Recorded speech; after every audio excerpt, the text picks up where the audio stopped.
जय हिंद, नमस्कार साथियों आप सभी का स्वागत है एक और नई धमाकेदार क्लास के अंदर। दोस्तों जैसा कि आप सभी को पता है कि आर्मी अग्निवीर भर्ती 2024 को अब केवल 8 दिन शेष बचे हुए और हमारा जो टारगेट है वो मैं साफ साफ दिख रहा है कि 22 अप्रैल को अपना पेपर होने वाला है। और उससे पहले हमें बहुत सारे क्वेश्चन पढ़ने हैं और बहुत सारी प्रैक्टिस करनी है। तो दोस्तों हम रोज बहुत ही शानदार क्लासेस लेके आते जा रहे हैं। आज की जो वीडियो है उसके अंदर दो भाग होने वाले हैं। पहला भाग सामान्य ज्ञान का जिसके अंदर 15 क्वेश्चन होते हैं और दूसरा भाग विज्ञान का, उसमें भी 15 क्वेश्चन होंगे। दोस्तों कल हम लाने वाले हैं साइंस की एक बहुत ही शानदार मैराथन जिसके अंदर 100 प्लस साइंस के क्वेश्चन होने वाले हैं और बहुत ही तगड़े रिपीटेड क्वेश्चन होने वाले हैं। दोस्तों आज की जो वीडियो है उसके अंदर भी ये बार पूछे जाने वाले प्रश्नों में से प्रश्न लिए। तो चलिए आज की क्लास को अपन शुरू करते हैं और देखते हैं कि आपका स्कोर कितना बनता है। कमेंट में एंड में जरूर से बताना हमको। तो दोस्तों पहला ही क्वेश्चन बहुत ही शानदार आया है। सेना दिवस किस दिन मनाया जाता है? भाई अगर आप इंडियन आर्मी की तैयारी कर रहे हो, तो आपको आर्मी डे या सेना दिवस के बारे में तो पता होना ही चाहिए। दोस्तों ऑप्शन है ए 26 जनवरी, बी 30 जनवरी, सी 15 अगस्त और डी 15 जनवरी। दोस्तों आपका ऑप्शन नंबर डी जो है बिल्कुल राइट हो जाएगा। सेना दिवस जो है 15 जनवरी को मनाया जाता है। अपने अगले क्वेश्चन की तरफ चलते हैं। अगला क्वेश्चन हमें दे रखा है कि मणिपुर राज्य की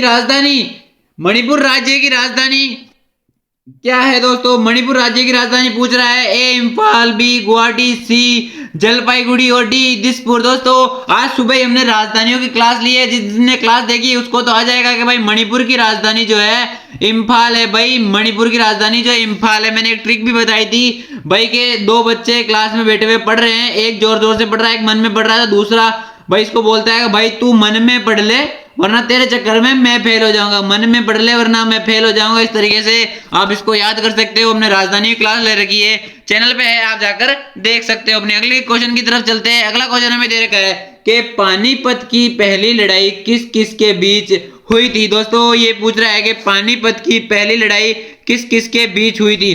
दोस्तों ए ऑप्शन दे रखा है पृथ्वीराज चौहान और मोहम्मद गौरी, बी इब्राहिम लोधी और बाबर, सी बाबर और राणा सांगा और डी अकबर और हेमू। दोस्तों मैं बता देता हूं कि जो इब्राहिम लोधी और बाबर है उनके बीच जो है पहला युद्ध हुआ था। जो ये कब हुआ था? ये हुआ था 26 अप्रैल 1526 के बीच में। दोस्तों दूसरा युद्ध हुआ था हेमू और अकबर के बीच में, ये हुआ था 1556 में। अब अगला क्वेश्चन ये है पृथ्वीराज चौहान और मोहम्मद गौरी के बीच हुआ था दोस्तों तीसरा युद्ध पानीपत का। दोस्तों आपको कमेंट बॉक्स में बताना है कि ये युद्ध कब हुआ था।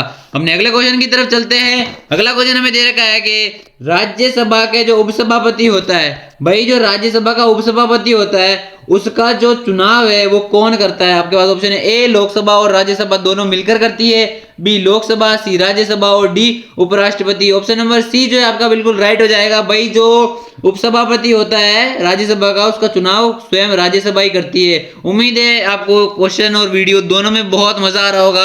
अगला क्वेश्चन है कि श्रीहरिकोटा नामक जो जगह है ये कहां पर पड़ती है? भाइयों ये आंध्र प्रदेश में पड़ती है। दोस्तों मेरे एक्सपीरियंस से बता रहा हूं कि जो अगर आपके क्वेश्चन या प्लेसेस के आगे श्री लिखा हुआ आ जाए, भाई अगर श्री लिखा हुआ आ जाए तो लगभग आप तुक्का लगा देना, आंध्र प्रदेश 101% राइट होने का चांसेस बैठेगा। अगले क्वेश्चन की तरफ चलते हैं। अगला क्वेश्चन में दे रखा है कि रानी की वाव बावड़ी किस राज्य में स्थित है? दोस्तों रानी की वाव बावड़ी किस राज्य में स्थित है? Option A Gujarat, B Punjab, C Rajasthan, D Haryana. दोस्तों ए ऑप्शन जो है आपका बिल्कुल राइट हो जाएगा। जो रानी की वाव बावड़ी है ये गुजरात के अंदर स्थित है। अगले क्वेश्चन की तरफ चलते हैं। अगला क्वेश्चन हमें दे रखा है कि ग्रैंड मास्टर जो शब्द है, ये जो ग्रैंड मास्टर शब्द है ये कौन से खेल से संबंधित है? दोस्तों आपका ऑप्शन नंबर बी जो है एकदम राइट हो जाएगा। मतलब जो ये ग्रैंड मास्टर शब्द है ये शतरंज यानी चेस से रिलेटेड शब्द है, ये उस गेम के अंदर प्रयोग में लिया जाता है। क्योंकि तो अपने अगले क्वेश्चन की तरफ चलते हैं। अगला क्वेश्चन हमें दे रखा है कि विश्व का सबसे बड़ा हॉकी स्टेडियम कहां पर है? दोस्तों ए भुवनेश्वर, बी राउरकेला, सी दिल्ली, डी रांची। दोस्तों मैं आपको बता देता हूं कि जो राउरकेला है इसके अंदर जो है विश्व का सबसे बड़ा हॉकी स्टेडियम है। और दोस्तों ये जो राउरकेला है ये पड़ता है अपने उड़ीसा के अंदर और उड़ीसा की राजधानी है भुवनेश्वर। दोस्तों उड़ीसा की राजधानी है भुवनेश्वर। तो आपको कंफ्यूज नहीं होना है कि भाई राजधानी में होगा या राज्य में होगा। आपका आंसर राउरकेला होगा। राउरकेला उड़ीसा में पड़ता है और ये जो क्या है विश्व का सबसे बड़ा हॉकी का स्टेडियम है। दोस्तों अगले क्वेश्चन की तरफ चलते हैं। अगला क्वेश्चन हमें दे रखा है कि महात्मा गांधी द्वारा प्रकाशित पत्रिका का नाम क्या था? दोस्तों ए ऑप्शन है Swatantrata Kesari, B India Mirror, D the Times और डी ऑप्शन है यंग इंडिया। दोस्तों जो डी ऑप्शन है यंग इंडिया, ये महात्मा गांधी द्वारा प्रकाशित पत्रिका का नाम है। तो डी ऑप्शन जो है हमारा राइट हो जाएगा। अपने अगले क्वेश्चन की तरफ चलते हैं। अगला क्वेश्चन हमें दे रखा है कि ग्रह के चारों ओर घूमने वाले जो पिंड होते हैं उनको क्या कहते हैं। दोस्तों ए ऑप्शन दे रखा है सैटेलाइट, बी उपग्रह, सी चंद्रमा और डी ये सभी।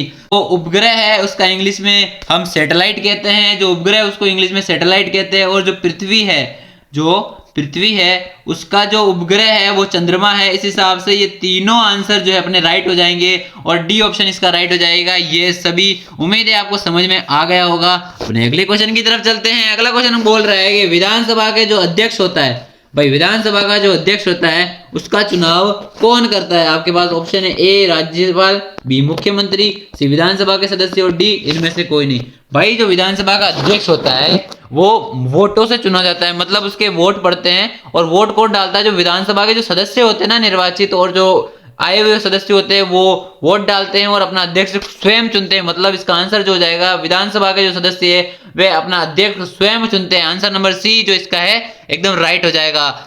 अगले क्वेश्चन की तरफ है कि अगला क्वेश्चन हमें दे रखा है कि भारत का सर्वोच्च नागरिक पुरस्कार कौन सा है। दोस्तों ये पूछ रहा है कि भारत का सर्वोच्च नागरिक पुरस्कार कौन सा है। ऑप्शन है भारत रत्न, बी अशोक चक्र, सी परमवीर चक्र और डी इनमें से कोई नहीं। दोस्तों आपका जो ऑप्शन नंबर ए है भारत रत्न ये बिल्कुल राइट हो जाएगा। दोस्तों ये जो भारत रत्न है ये 1954 में देना स्टार्ट हुए थे और ये चालू किसने करा था। भाई ये चालू करा था डॉक्टर राजेंद्र प्रसाद ने ही चालू करा था, जो कि भारत के प्रथम राष्ट्रपति थे। दोस्तों अपने अगले क्वेश्चन की तरफ चलते हैं। अगला क्वेश्चन हमें दे रखा है कि भारत का राष्ट्रीय खेल कौन सा है। हो दोस्तों ऑप्शन ए जो है हॉकी बिल्कुल राइट हो जाएगा। ये हमारे भारत का जो है राष्ट्रीय खेल है और ओलंपिक्स खेल के अंदर भारत ने सर्वाधिक पदक हॉकी के अंदर ही जीते हैं, वो है 10 पदक जीते हैं। क्वेश्चन की तरफ चलते हैं। अगला क्वेश्चन हमें दे रखा है कि भारत में कुल कितने केंद्र शासित प्रदेश है।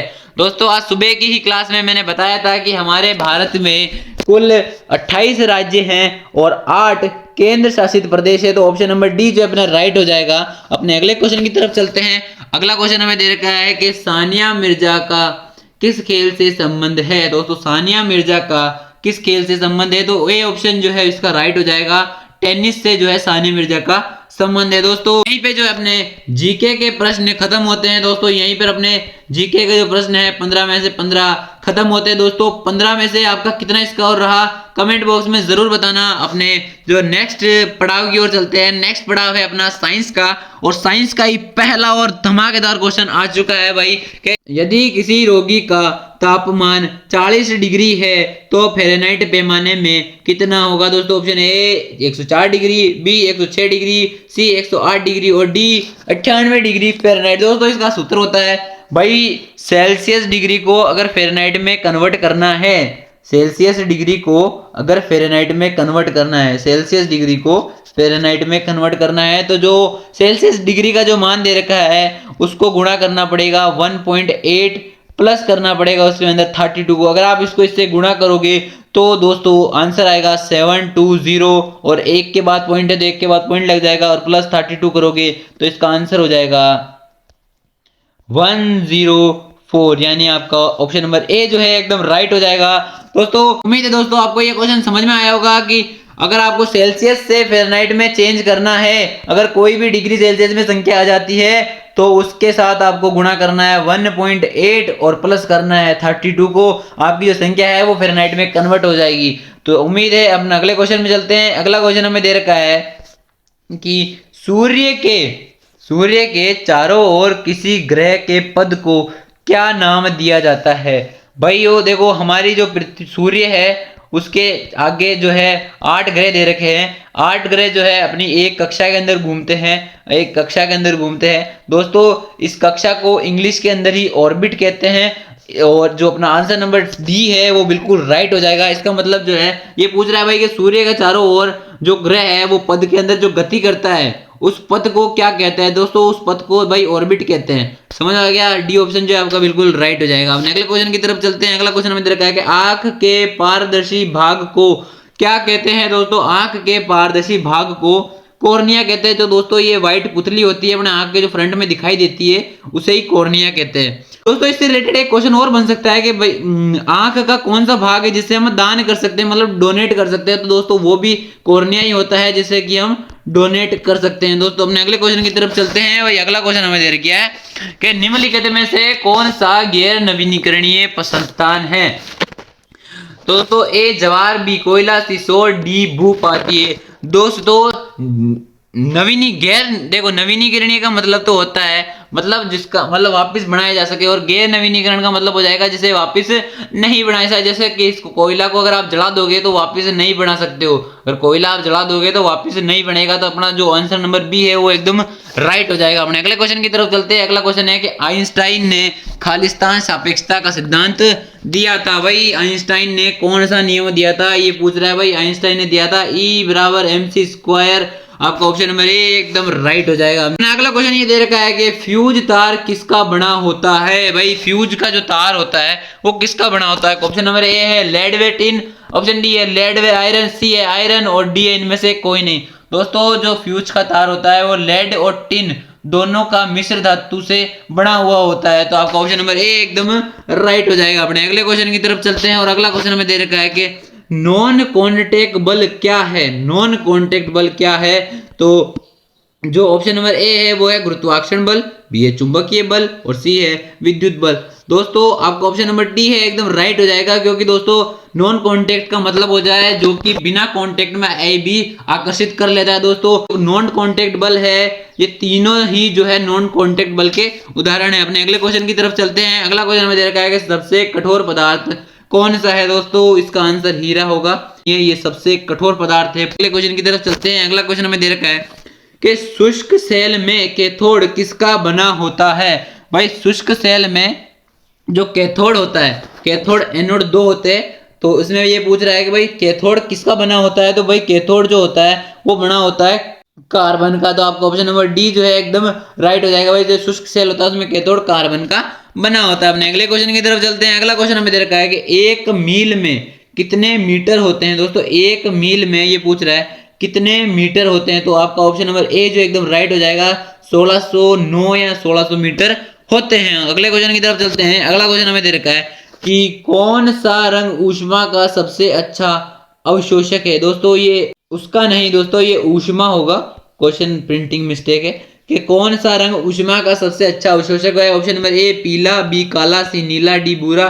कल की क्लास में भी ये क्वेश्चन आया था कि काला रंग होता है वो ऊष्मा का सबसे अच्छा अवशोषक होता है, ये कल की क्लास में भी हमने पढ़ा था। और जो सफेद रंग होता है वो सबसे खराब होता है, यानी सबसे कम अवशोषण करता है। अपने अगले क्वेश्चन की तरफ चलते हैं। अगला क्वेश्चन हमें दे रखा है कि निम्न में से कौन सी एक अदिश राशि है। भाई जो कार्य है ये एक अदिश राशि है और बाकी जो ये सारे तीनों है जो सदिश राशि है। दोस्तों हमने अगले क्वेश्चन की तरफ चलते हैं। अगला क्वेश्चन हमें दे रखा है कि वायुयान के टायरों में कौन सी गैस भरी जाती है। भाइयों जो वायुयान होता है यानी एरोप्लेन हवाई जहाज, उसके जो टायर होते हैं उसके अंदर नाइट्रोजन गैस भरी जाती है। आपको याद रखना है कि ए ऑप्शन इसका जो है राइट हो जाएगा। हमने अगले क्वेश्चन की तरफ चलते हैं। अगला क्वेश्चन में देखा है अक्रिय गैस की संयोजकता कितनी होती है। भाई अक्रिय गैस की संयोजकता ए ऑप्शन है 5, बी है 10, सी है 0 और डी है 1। तो आपका ऑप्शन नंबर जो ये सी दे रखा है ना छोटा सा 0, ये बिल्कुल राइट हो जाएगा। भाई अक्रिय गैसों की जो संयोजकता होती है वो 0 होती है और आपका ऑप्शन नंबर सी एकदम राइट हो जाएगा।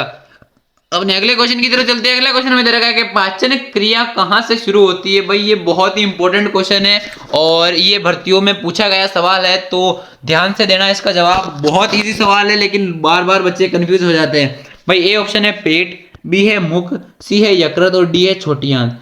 भाई बहुत सारे बच्चे पेट आंसर कर सकते हैं कि भाई पेट से होगा, लेकिन जो इसका राइट आंसर होगा भाई वो मुख होगा। कि भाई हम खाना जो चबाना स्टार्ट करते हैं वो मुख से करते हैं। उसके अंदर एंजाइम होते हैं लार के अंदर, जो लार के अंदर टाइलिम वगैरह एंजाइम होते हैं उसको गला के पेट में भेजते हैं। पेट में एचसीएल वगैरह होता है वो उसको गला के छोटी आंत वगैरह में भेजता है। तो आपका जो आंसर नंबर, तो भैया आपका जो ऑप्शन नंबर ये बी होगा एकदम राइट हो जाएगा। तो आज की क्लास यहीं पे खत्म होती है भाइयों, और उम्मीद है आपको आज की क्लास पसंद आई होगी। और कमेंट बॉक्स में बताना आपका कितना स्कोर रहा। और कल सुबह 10 बजे हम साइंस की एक बहुत ही शानदार मैराथन क्लास लेके आने वाले हैं। जिसके अंदर हमने जो नोट्स भेजे थे आपको टेलीग्राम चैनल पर 1000 क्वेश्चन भेजे थे, उसके 100 क्वेश्चन कल हम देखने वाले हैं। तो कल की क्लास के लिए जरूर तैयार रहना। और कल ही हम देखने वाले हैं सभी राज्यों के मुख्यमंत्री और राज्यपाल। तो कल की क्लासेस जो होने वाली है बहुत ही शानदार होने वाली है। ये आज की तीसरी क्लास हो चुकी है दोस्तों, और उम्मीद है आपको क्लासेस पसंद आ रही होगी। आपको क्लासेस पसंद आ रही है तो कमेंट बॉक्स में जरूर बताना कि आपको जो मैं पढ़ा रहा हूँ समझ में आ रहा है, ये जो क्वेश्चन लग रहे हैं आपको लग रहे हैं इंपॉर्टेंट है या नहीं है। तो ये भी बताना और कमेंट करके जरूर बताना कि आपका स्कोर कितना रहा। बाकी मिलेंगे कल तब भी इसी टाइम पे। जय हिंद, जय सिया राम, भारत माता की जय।